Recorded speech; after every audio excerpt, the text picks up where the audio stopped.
Hello students, आज हम इस क्लास में चर्चा करते हैं जो यूजीसी की गाइडलाइन के अनुसार अब एमजीएसयू यूनिवर्सिटी परीक्षा नए पैटर्न के आधार पर आयोजित करवाई जा रही है, जो 18 सितंबर यानी कि कल से स्टार्ट हुई है। और आज शाम को बीए फाइनल ईयर का मैथमेटिक्स का पेपर है, फर्स्ट पेपर का, और बीएससी का 21 सितंबर को है। तो हम उस पेपर को लेकर कुछ मोस्ट इंपोर्टेंट सवालों की चर्चा करते हैं जो परीक्षा की दृष्टि से बहुत इंपॉर्टेंट है। तो देखो, एमजीएसयू बीकानेर है, वो एग्जाम 2020 को किस पैटर्न के आधार पे कर रहा है? बीएससी और BA final year mathematics first यानी कि एडवांस अलजेब्रा का जो पेपर है उसको किस प्रकार से और किस पैटर्न पे आयोजित की जा रही है। यानी कि अपना जो पेपर होगा वो 3 सेक्शन में बटा हुआ आएगा, सेक्शन ए, सेक्शन बी और सेक्शन सी। तो देखो, अब इसके अंदर हमें किस प्रकार होंगे, तो यूजीसी की गाइडलाइन के अनुसार एमजीएसयू ने अपना नया पैटर्न किया है कि पहले इस पैटर्न में 10 सवाल थे और 10 के 10 ही करने होते थे प्रत्येक स्टूडेंट को। फिर बी पार्ट होता था, बी पार्ट में दो के हर यूनिट में से 2 सवाल आते थे और 5 यूनिटों के 10 सवाल होते थे। और 10 सवालों में से हमें हर यूनिट में से एक एक सवाल करना होता था, यानी कि हमें 5 सवाल करने होते थे। कितने में से? 10 सवालों में से। फिर सेक्शन सी था, तो सेक्शन सी के अंदर हर यूनिट में से 5 सवाल आते थे।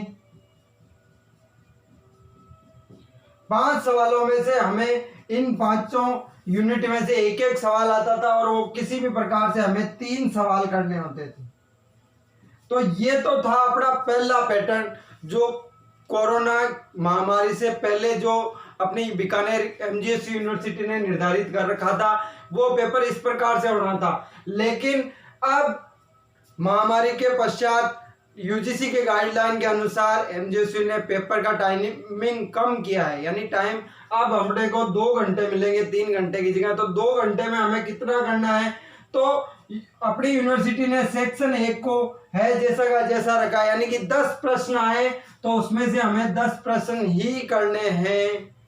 फिर सेक्शन बी है, तो सेक्शन बी भी एज इट इज रखा है, यानी कि हर यूनिट में से हमें एक एक सवाल करना है, यानी कि इसमें भी 5 सवाल करने हैं। लेकिन सेक्शन सी, बात करें हम सेक्शन सी की, तो सेक्शन सी के अंदर हमें 3 प्रश्न करने होते थे 5 में से। लेकिन अब अपनी यूनिवर्सिटी ने, एमजीएसयू यूनिवर्सिटी ने जारी किया है कि इन 5 में से हमें केवल और केवल 1 प्रश्न करना है, यानी कि 5 में से हमें 1 प्रश्न करना है।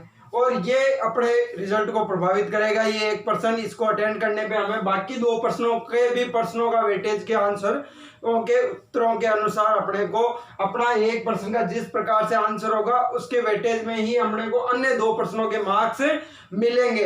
यानी कहने का मतलब जो सेक्शन सी है वो बहुत इंपॉर्टेंट है अपने पास, कि इसमें जिस प्रश्न को अपन चूज करेंगे और उसको करेंगे तो उसको पूर्ण करने के वेटेज के अनुसार ही हमें अपने मार्क कैरी होंगे। तो स्टूडेंट, हमें सेक्शन सी का भी ध्यान रखना है। तो आज और एक बार मैं फिर आपको डेट याद दिला देता हूँ। बीएससी फाइनल ईयर जो मैथमेटिक्स फर्स्ट यानी एडवांस अलजेब्रा का पेपर है वो 21 सितंबर को है, और बीए फाइनल ईयर का 19 सितंबर को है, यानी कि आज शाम को 3 बजे से 5 बजे तक है ये पेपर। तो मैं यहाँ सेक्शन सी की चर्चा करूंगा। बीएससी के लिए और प्रश्न है जो मोस्ट इंपोर्टेंट है, उनको हल जो भी डाउट होंगे वो करेंगे। लेकिन अभी के लिए अपन बीए फाइनल ईयर को ध्यान में रखते हुए ये सेक्शन सी के कुछ मोस्ट इंपोर्टेंट सवाल बताने जा रहा हूँ। तो स्टूडेंट, सेक्शन सी के मोस्ट इंपोर्टेंट सवाल है जो बीएससी वाले भी देखना, उनके भी काम में आएंगे। उनके पास अभी 2-3 दिन का टाइम है, तो आप उनको आराम से हल कर सकते हो। लेकिन बीए फाइनल ईयर के बंदे हैं वो इन प्रश्नों को एक बार अपने पास जो भी नोट्स है, 1 वीक है, बुक है, जो भी आपने कहीं कोचिंग की है तो वहाँ के नोट्स है, वहाँ से ये सवाल अवश्य देखें। तो मैं गारंटी लेता हूँ आपको एक बड़ा सवाल 100% मिलेगा। जो मैं 7 या 8 सवाल आपको लिखाऊंगा उनमें से एक सवाल डेफिनेटली 100% मिलेगा, ये ध्यान रखना है स्टूडेंट्स। तो चलो चलते हैं, आज के कुछ मोस्ट इंपोर्टेंट सवाल है जो सेक्शन सी को लेकर बनाए गए हैं, उनको ध्यान रखना। और प्रत्येक स्टूडेंट से कह रहा हूं कि इन सवालों को ध्यान से देखो, अपनी नोटबुक में लिख लो। जो बीएससी के स्टूडेंट्स हैं वो नोटबुक में लेके उनको सरल करो, और जो बीए के बंदे हैं वो इनको ध्यान से देखें और इनके सॉल्यूशन को देख कर ही परीक्षा में जाए, जिससे कि अपने मार्क कैरी हो। तो आज देखो अपन पहले प्रश्न की ओर बढ़ते हैं। बहुत ही बढ़िया प्रश्न लेके आए और जो यूनिवर्सिटी में अपनी हर बार आते हैं। तो देखो पहला प्रश्न है, सिद्ध कीजिए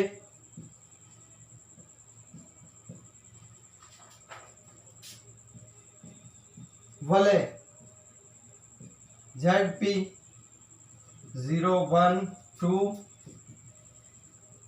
P-1 plus P cross P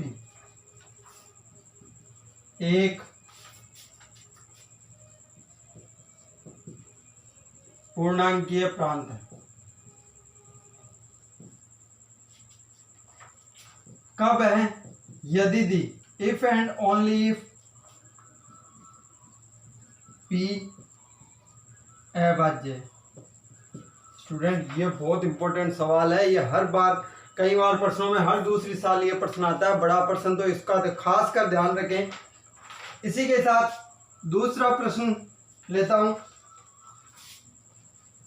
सिद्ध कीजिए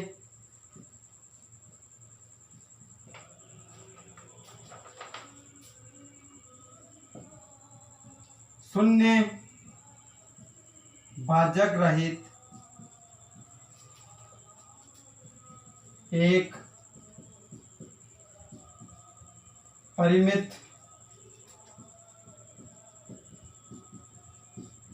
क्रम विनिमय वलय एक क्षेत्र होता है, यानी कि फील्ड होता है। सिद्ध कीजिए शून्य भाजक रहित एक परिमित क्रम विनिमय वलय एक क्षेत्र होता है। तो इसका भी ध्यान रखना स्टूडेंट्स। इसी के साथ तीसरे प्रश्न की बात करें,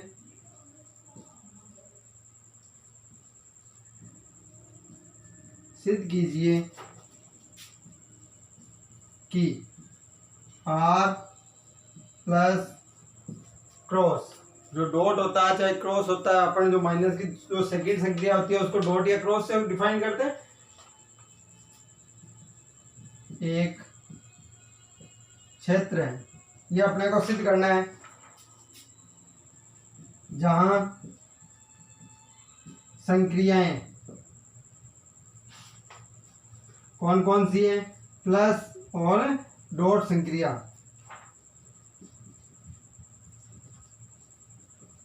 निम्न प्रकार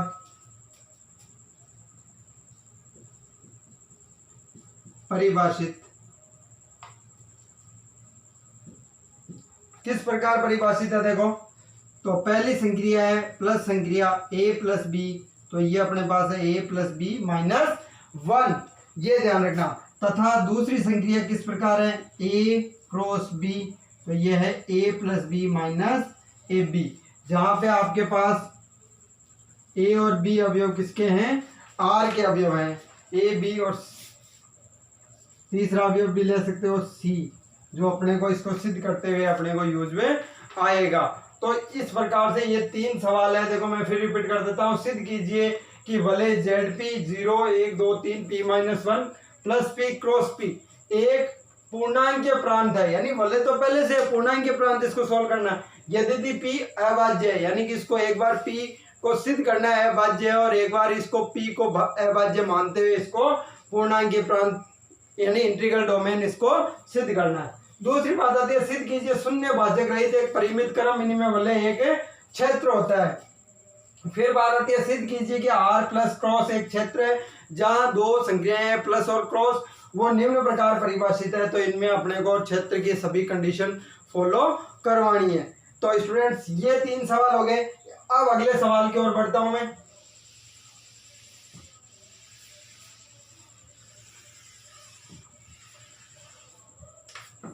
तो देखो चौथा सवाल है, और चौथा सवाल पार्ट में, यदि ये सवाल आता है तो दो पार्ट में आएगा, ये ध्यान रखना। तो देखो यदि ए किसी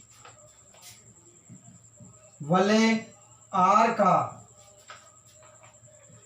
एक अवयव हो तो सिद्ध कीजिए, यानी ये इसका अवयव हो तो सिद्ध कीजिए कि आर में ए का परसामान्यक यानी कि नॉर्मलाइजेशन। परसामान्यक क्या होता है? परसामान्यक एन ए, जिसमें क्या होता है आर तो स्मॉल आर कैपिटल आर का अवयव होता है जो कांस्टेंट होता है, ए आर बराबर आर ए। आर का एक उपवलय है, तो हमें सिद्ध करना होता है ये इसका एक उपवलय है, तो उपवलय की कंडीशन डालनी होती है। तो ये अपने पास 6 नंबर का सवाल होता है। इसी के साथ इसका सेकंड पार्ट भी इसके साथ जुड़ा हुआ आता है। देखो लैंग्वेज वही रहेगी। यदि ए किसी वलय आर का एक अवयव हो तो सिद्ध कीजिए कि, क्या सिद्ध करना है?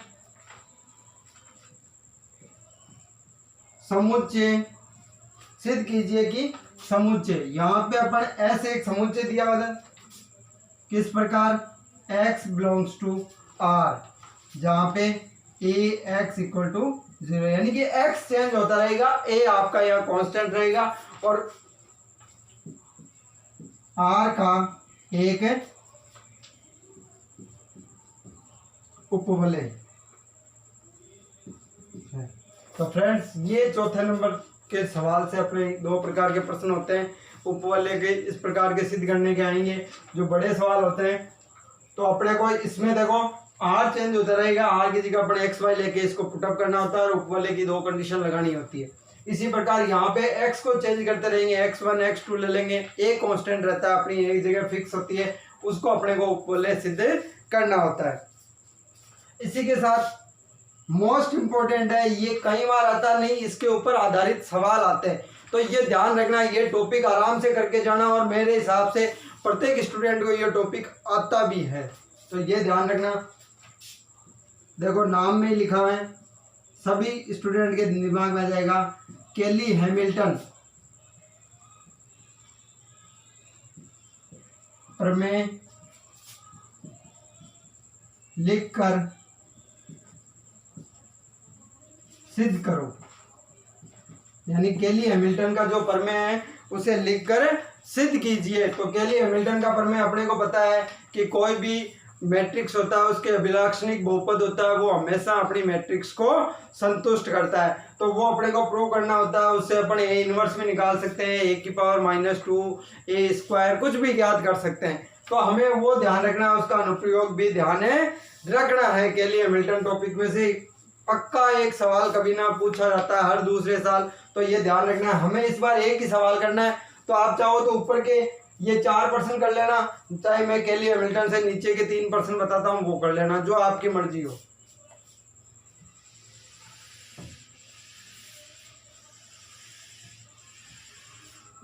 फिर बात आती है केली हैमिल्टन से ही आधारित प्रश्न होता है। अगला देखो, मैट्रिक्स ए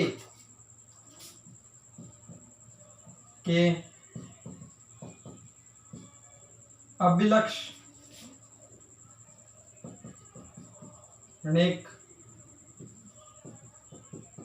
मूलों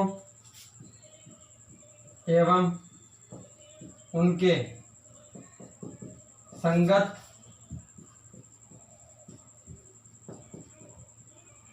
सदिशों को ज्ञात कीजिए। तो तो यहाँ पे देखो कोई भी आपको मैट्रिक्स दी जाएगी, उसके अभिलक्षणिक मूल कैली हैमिल्टन की सहायता बहुपद लेके अपन निकालते हैं और फिर उसके संगत सदिश होते हैं वो ज्ञात करने होते हैं। तो यहाँ पे कोई भी मैट्रिक्स आ सकती है। तो मैं एक जनरली एग्जांपल लेता हूँ 1 2 3 0 -2 4 2 0 0 7 फॉर एग्जाम्पल लिया मैंने। ये आप चेंज भी कर सकता है यूनिवर्सिटी। तो ये ध्यान रखना कि या तो 5 नंबर या 6 नंबर में से एक सवाल अवश्य पूछा जाता है, या तो कैली हैमिल्टन प्रमेय से आधारित सवाल पूछेंगे या आपको इससे आधारित आपको सवाल पूछेंगे, पर डेफिनेटली पूछेंगे जरूर। तो आप चाहो तो वो 4% कर लेना, नहीं 5वें और 6ठे पर्सन में से आप 1% करके दोनों पर्सन ये करके जाओ, कोई एक डेफिनेटली आपको बड़ा पर्सन पक्का मिलेगा, ये गारंटी है मेरी। ठीक है, इस पे आधारित कोई भी पर्सन मिल जाएगा, ये कैली हैमिल्टन प्रमेय से मिलेगा, ये ध्यान रखना। इसके बाद में नेक्स्ट पर्सन लेता हूं जो अपने प्रमेय पे आधारित है। देखो प्रदर्शित कीजिए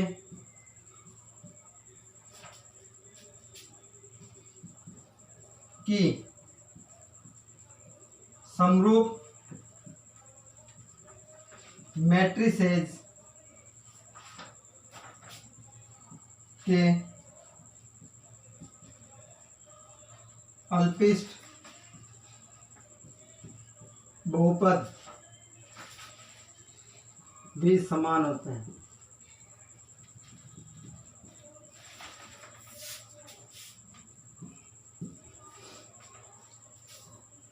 तो स्टूडेंट्स, ये अपने सेक्शन सी के मोस्ट इंपोर्टेंट सवाल है जो मैंने 2 टॉपिक में से बताए हैं, और मैं गारंटी रहता हूँ 100% आपको एक सवाल पक्का मिलेगा जो अपने को सेक्शन सी में इस बार एक ही सवाल करना है। तो मैंने ऊपर के जो 4 सवाल लिखाए हैं जो रिंग थ्योरी में से रिलेटेड थे, तो या तो उन सवालों को देख लो।